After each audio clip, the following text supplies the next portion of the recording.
Здравствуйте, в эфире Вести. СССР больше нет. Республики...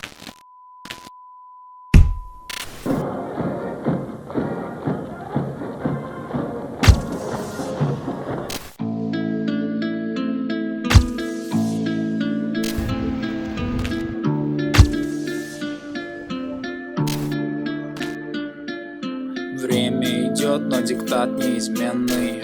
Патриотов власть держит за пленных. Предрешено, кому быть президентом. И в решето все, кто против моментом. Правление поколением, люди для них растения. Удобряется ложью империя, но по-прежнему верю я. Туркменистан, земля, население, а не для друг узурпаторов материя. И сам на деле я, продолжая как могу эту борьбу. Да, я врач и Туркмен Войс, излечить страну я не молчу. Инакомыслящие исчезают, их стирают, но истину не устранить, а напор отпускает.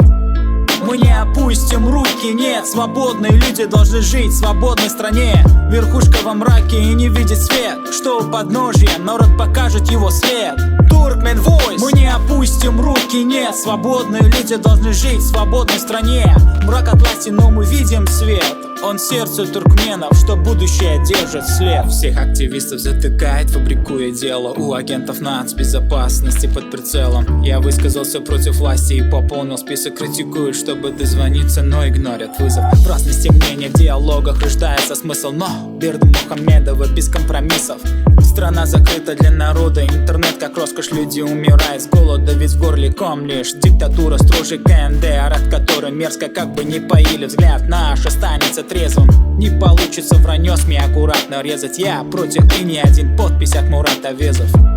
Мы не опустим руки, нет, свободные люди должны жить в свободной стране. Верхушка во мраке и не видит свет, что у подножья народ покажет его след. Туркмен Войс. Мы не опустим руки, нет, свободные люди должны жить в свободной стране. Мрак от власти, но мы видим свет. Он сердце туркменов, что будущее держит след.